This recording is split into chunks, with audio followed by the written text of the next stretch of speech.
5 stratégies à adopter pour bien accueillir ce mois. La première stratégie, c'est ta préparation spirituelle commence tout de suite. Ça veut dire quoi? Ça veut dire que maintenant, tu dois déjà être dans le bain de l'adoration, du jeûne, comme le faisait le prophète pendant le mois de Sha'ban, il jeûnait, de la lecture du Coran, des efforts dans tes adorations. Nous qui parlons de la première stratégie de la préparation, on a dit être dans le bain spirituel, mais aussi se débarrasser des péchés qu'on a l'habitude de faire. Identifie les péchés que tu as l'habitude de faire.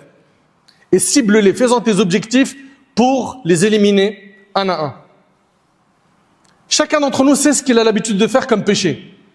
Un tel ses médisances, un tel ses yeux baignent dans le haram du matin au soir, l'autre ses oreilles connaissent toutes les ordures des clips, et ainsi de suite. Détecte tes faiblesses et fais le nécessaire pour combattre ton âme et corriger ton âme. Ça va passer par un nettoyage spirituel en procédant à l'élimination des mauvaises habitudes avant d'atteindre le temps de l'embellissement.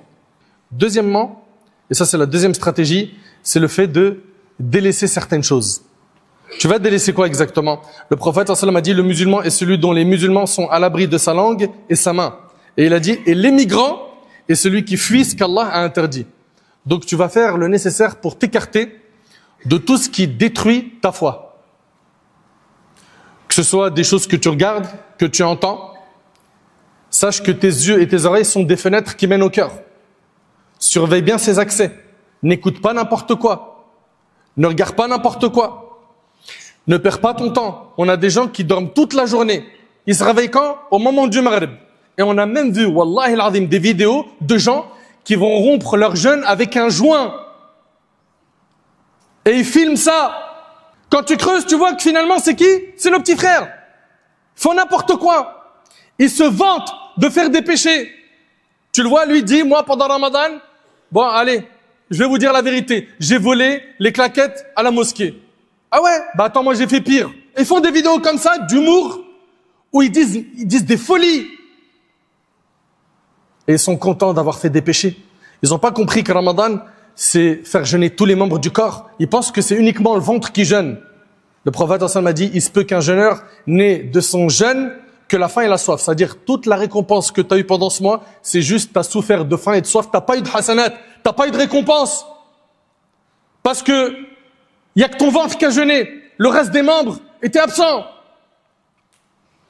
Également, chers frères, chères sœurs, parmi les choses qu'il va falloir délaisser, il y a le fait de veiller pour rien, le fait de perdre son temps, le fait de faire souffrir son estomac. Subhanallah, il mange en principe une fois, parce que le repas de fin de nuit que tu prends le matin avant le fajr, en principe, j'ai dit en principe, j'ai bien dit encore une fois en principe, l'estomac il n'est pas prêt à accueillir autant d'agressivité. Mais non, tu as des gens, le matin il est agressif, le soir je t'en parle même pas, tellement il mange, il transpire, il peut plus aller à la mosquée. Et quand il va à la mosquée, il te dit comment c'est long. C'est pas long, tu portes une montagne dans ton ventre. C'est toi, tu fais n'importe quoi. Ils font que de manger, c'est le mois pour manger. Allah subhanahu wa ta'ala, il a révélé le Coran pendant ce mois. Ce mois, il a de la valeur parce que le Coran, il a été révélé pendant ce mois. Ton lien avec le Coran, il est où? Ton lien avec la prière, il est où? Non, il a un lien avec le frigo. La hawla wa la quwwata illa billah.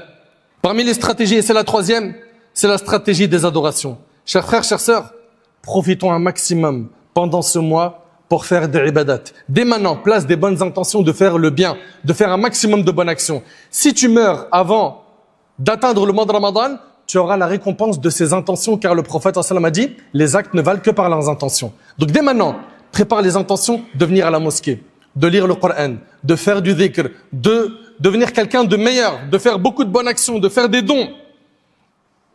Et si Allah subhanahu wa ta'ala te permet de vivre jusqu'à ce mois, bah sache qu'il t'aura gratifié d'un grand cadeau. Ibn Abbas radiyallahu anhuma rapporte que le prophète sallam était l'homme le plus généreux. C'était au cours de Ramadan, quand il rencontrait Jibril, qu'il était le plus généreux. Or, Jibril le rencontrait à chaque nuit de Ramadan où ils étudiaient ensemble le Coran. Quand Jibril rencontrait le prophète sallam, ce dernier était certainement plus généreux à dispenser le bien que le vent qui souffle sans arrêt. Ça veut dire quoi? Ça veut dire que le prophète sallam, il était très très généreux pendant ce mois. Il faisait des dons. Les pieux prédécesseurs investissaient beaucoup de temps à prier la nuit. Soyons de cela. Rendons étroite notre relation avec le Coran. N'oubliez pas que c'est le mois du Coran, c'est pas le mois des caméras cachées. Et là, je m'adresse surtout à nos aînés. C'est pas le mois des feuilletons. C'est pas le mois de la télé. C'est pas le mois des divertissements. C'est pas le mois des invitations où madame, elle connaît que la cuisine. 30 jours, elle n'a pas vu le Coran ni la mosquée. La seule chose qu'elle a vue, c'est des invités tous les jours. Subhanallah. Et à quel moment elle se ressource spirituellement? Toi, tu manges avec tes invités, puis tout de suite, vous partez à la mosquée, et elle, après, c'est le ménage, la cuisine, la vaisselle, les enfants, les devoirs. Non. Non, mes frères. Tout comme tu penses à toi, tu vas penser à ta femme, tu vas penser à tes enfants. شهر رمضان الذي أنزل فيه القرآن هدى للناس وبينات من الهدى والفرقان. Allah subhanahu wa ta'ala il dit, ces jours sont le mois du Ramadan au cours duquel le Coran a été révélé comme guide pour les gens et qui comporte des versets clairs permettant de discerner la guidée et de distinguer le vrai du faux. Et le prophète sallallahu nous a enseigné que lorsqu'on lit le Coran, une lettre, c'est 10 bonnes actions, comme c'est rapporté par Tirmidhi. Chers frères, chères sœurs également, ce mois-là, c'est le mois des invocations. Invoque Allah, demande à Allah subhanahu wa ta'ala de te guider. Demande à Allah subhanahu wa ta'ala de faire que tu sois quelqu'un de meilleur. Demande à Allah subhanahu wa ta'ala de t'accorder la piété. Allah ta'ala a dit وَإِذَا سَأَلَكَ عِبَادِي عَنِّي فَإِنِّي قَرِيبٌ أُجِيبُ دَعْوَةَ الدَّاعِ إِذَا دَعَانِ. Si mes serviteurs t'interrogent à mon sujet, qu'ils sachent que je suis proche. J'exauce l'invocation de celui qui m'invoque sincèrement. Mes frères, mes sœurs, il y a aussi les adorations de la langue, al-dhikr, multiplions le dhikr, l'istighfar, le fait de demander pardon à Allah, le fait de dire la ilaha illallah, Allahu Akbar, le fait de faire des prières surrogatoires, des actes surrogatoires, le fait d'aider les gens, le fait de prononcer que les paroles qui vont satisfaire notre Seigneur Jalla fi'ula. Et quatrième stratégie, c'est l'avant-dernière, c'est la stratégie des soutiens, les soutiens externes. La stratégie des soutiens externes. Fais en sorte, toi qui es père de famille, qu'il y ait de l'entraide dans la famille, entre toi, tes enfants, ton épouse. Faites le nécessaire pour vous soutenir, vous encourager, vous motiver. Ne laissez pas vos enfants livrés à eux-mêmes, sans surveillance. Ils sont dehors, on ne sait même pas ce qu'ils font. Jusqu'à ce qu'on entend un coup de fil, allô, votre enfant est en garde à vue pour ceci et cela. Malheureusement, ce sont des choses qu'on entend. Nos enfants, c'est une amana, c'est une responsabilité. On n'a pas à les laisser faire du désordre à l'extérieur. On a le devoir de bien éduquer nos enfants. Et toi qui cherches un soutien externe, il y a aussi celui de la fréquentation, la bonne fréquentation. Trouve des gens qui, quand ils vont te voir insouciant, ils vont te rappeler à l'ordre. Quand ils vont te voir ignorant, ils vont t'enseigner. Quand ils vont te voir motivé, ils vont t'encourager à en faire plus. Quand ils vont te voir oublier, ils vont te rappeler à l'ordre. Le prophète sallallahu alayhi wa sallam a dit, l'homme prend la religion de son ami intime. Que chacun fasse attention à ses fréquentations, rapporté par Abu Daoud. Parmi les soutiens externes dont tu auras besoin pendant ce mois, c'est ta présence à la mosquée. Tu ne peux pas imaginer ce que ça apporte à la fois de venir dans la maison d'Allah subhanahu wa ta'ala. Fais le nécessaire pour être le plus présent dans la mosquée pendant ce mois.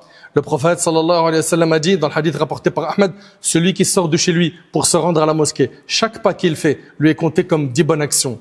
Celui qui reste assis dans la mosquée en attendant la prière est considéré comme un dévot en adoration. Et il est inscrit parmi les prières jusqu'à ce qu'il retourne chez lui.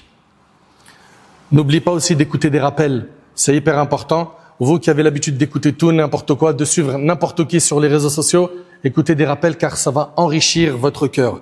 Dernière stratégie, et c'est avec ça qu'on termine, c'est celle des projets. Faut que tu aies des projets.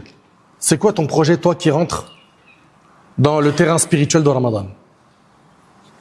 C'est d'être quelqu'un de pieux, ça doit être ça ton projet. Allah Ta'ala dit ayyuha alladhina amanu kutiba alaykumus siyam kama kutiba ala alladhina min qablikum la'allakum tattaqun. Ô vous qui avez cru, il vous a été prescrit le jeûne comme il a été prescrit aux communautés qui vous ont précédé afin que vous atteigniez la piété. Et le prophète sallam dans le hadith rapporté par Muslim, il a dit at-taqwa hahuna wa ashara ila sadri thalath marrat. Le prophète sallam il a dit la piété se trouve ici. Et il a pointé son cœur à 3 reprises. Donc en fait, le Ramadan a pour but d'être pieux. Et la piété, elle se trouve ici. C'est-à-dire, en fait, après ce mois, tu dois avoir un cœur qui a été purifié. Travaille pour purifier ton cœur. On fait trop d'efforts pour purifier nos apparences. On mise trop sur les apparences. On veut toujours faire attention à tout. Le côté vestimentaire doit être clean, le parfum, la coupe, ceci, cela. L'apparence, l'apparence, l'apparence. Allah subhanahu wa ta'ala, le jour du jugement, il ne garde pas ton apparence. Il ne regarde pas ta couleur de peau, mais il regarde ton cœur et tes actes. Donc mets le paquet sur la purification de ton cœur. Viens à la mosquée. Rapproche-toi d'Allah. Rapproche-toi d'une bonne fréquentation. Mets de côté la fréquentation nuisible. Fais le nécessaire pour t'en débarrasser pendant qu'il en a encore temps. Le jour du jugement, ces gens-là que tu aimes et qui sont loin d'Allah, ils seront tes ennemis. Comme Allah Ta'ala l'a dit dans le Coran. Faut que tu aies des projets de venir à la mosquée, de nourrir les gens dans le besoin, que ce soit le iftar, la rupture du jeûne du Maghrib, ou les repas qu'ils prennent le matin avant Subh.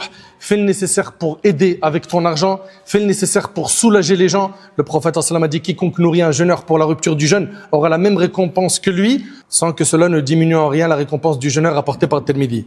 T'as de la science, tu connais un petit peu, tu connais beaucoup, enseigne de manière fiable ce que tu sais. Enseigne de manière sérieuse ce que tu connais, pour que ceux qui sont autour de toi évoluent. Le prophète sallam a dit, celui qui enseigne une science a la récompense de celui qui a œuvré avec, sans que cela ne réduise en rien la récompense de celui qui a œuvré, rapporté par l'imam Ibn Majah. Tu as une visibilité sur les réseaux sociaux? Parle d'Allah. Fais connaître notre Seigneur Jalla fi'ula. Appelle les gens aux bonnes actions en restant dans le cadre de ce que tu connais. T'aventure pas sur les terrains que tu ne connais pas. Et n'hésite pas à dire, la adri, je ne sais pas.